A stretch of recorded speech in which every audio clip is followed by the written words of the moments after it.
Hello, this is Florida Plant Mama coming at you from Central Florida, Zone 9B. And as promised today, we're actually going to go inside the garden. But first, I just wanted to give you a look at the recovery we've got going on since the last video. With all the rain, green leaves have started to grow back and the burnt sections have fallen off. So my prayers came to fruition. All right, so let's see if I can get through this filming. It's very hot here today. It's our lovely Father's Day.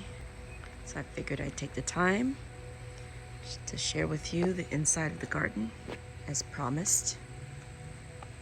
Okay, so here we go. Okay, right outside the patio door, we've got our fiddle leaf plant, tree, I don't know what you call it. These, if you get a big box store, they cost $50 and up for this size.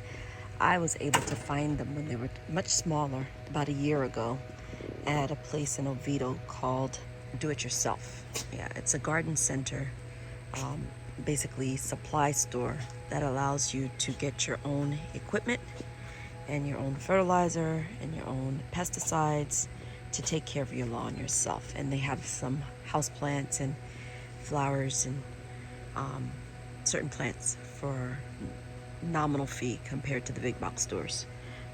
So that's my fiddle leaf. It's doing great. It's not supposed to be a full sun plant, but it's kind of gradually been placed in this spot and it's been growing tall, so I think it's thriving.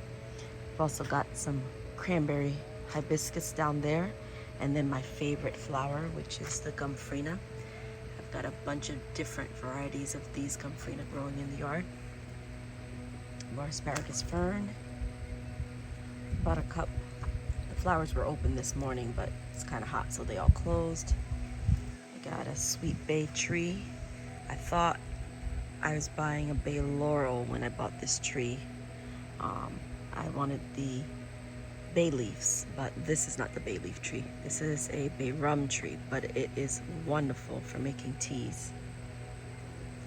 Over here, some more cranberry hibiscus and a couple of varieties of peppers and a wisteria that needs to be repotted. I'm going to up pot this one shortly so that it has a little bit more room to spread. You can see over the hot days, little leaf tips got burnt. It is in a high sun area. Okay, so let's go ahead and go in. We're gonna do this garden zone by zone because there's a lot crammed in here and it's too much to tell you about in one episode. All right, here we've got our wonderful Scotch bonnet peppers. You can see this bush has many peppers on it. Now the Scotch bonnet. And then an unknown pepper. Okay, we've got some balloon flower. We've got some lilies that are spent. And this right here is a sweet almond bush. If you do not have a sweet almond bush in Florida, I recommend that you get one. They smell divine and they grow vigorously. I've got a little plumbago in here as well. There we go, plumbago with the purple flowers. And inside there, I've got elephant ear. And there's some philodendron back there, and then the asparagus fern, and a pink lady hibiscus, and then another sweet almond. The butterflies love it, the bees love it. Okay, as we continue on the path, so to my left, we've got oregano, which I'm using as a ground cover. And when we get in this section here, make a turn.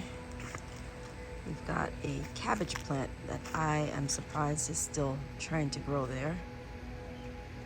Okay, and then we've got the golden dewdrop, the little bee visiting it.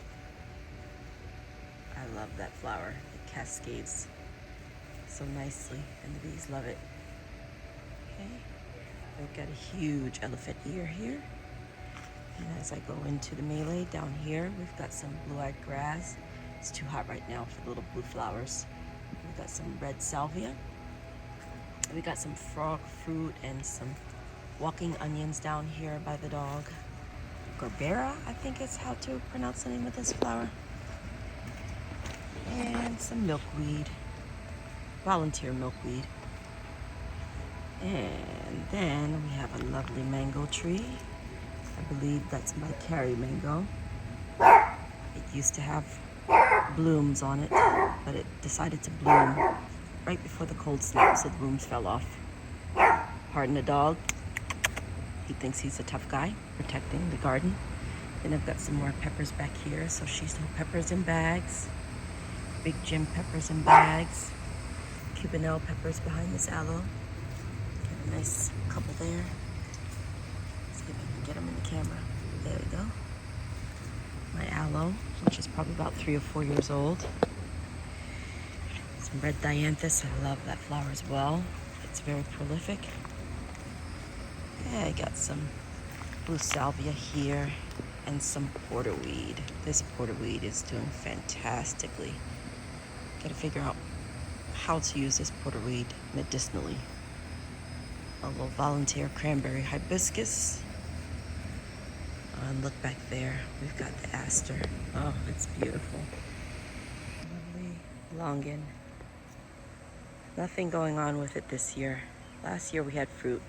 This year, none.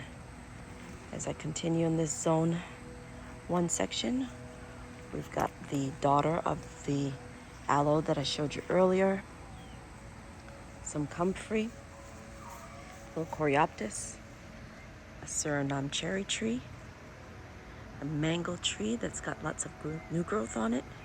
It's in a pot. And kumquat tree. And down here, we've got some more peppers in bags. These are big Jims. They're very sweet and very tasty. Show you one that's ripe. I need to come get that one. You see it? There we go. I'm trying to do as many native plants as I can, so it cuts back on the amount of time I have to spend covering in the winter. Oh, before I leave this zone, this is not going to be, well, maybe I'll include this little section as zone 1 as well. Yeah, why not? Okay, so we've got some spent lilies. Oh, they were beautiful when they were flowering. Some more peppers in bags. Another mango. And the lovely asters, which just started blooming just for me. Just for me. Oh, beautiful Gomphrena flowers. And then a starfruit tree. Thought I saw a starfruit on there. But it's flowering nicely. And look, my mango's flowering too. Maybe I'll have something come out of this. Let's see, this is my Nam Dak mango. Please, mango, please don't just flower. Give me some mangoes. All right. Thanks for watching, guys. Thanks for supporting. I hope this helps anyone else who's thinking about gardening in Central Florida. I know I had to look through several videos to find anything that was comparable to gardening in Central Florida. It is definitely a different beast. It is not the same as Zone 9B, California. The humidity just takes the heat to a whole other level. And you really do need to select plants that can take the humidity and the moisture of our summers here to grow. I've killed many things in the process of learning what will grow in this garden. And this year, I think it's probably my best year. This is working on our 4th year here. Just little by little expanding this garden. And now you've seen the first part of Zone 1. Tell me what you think. Thanks.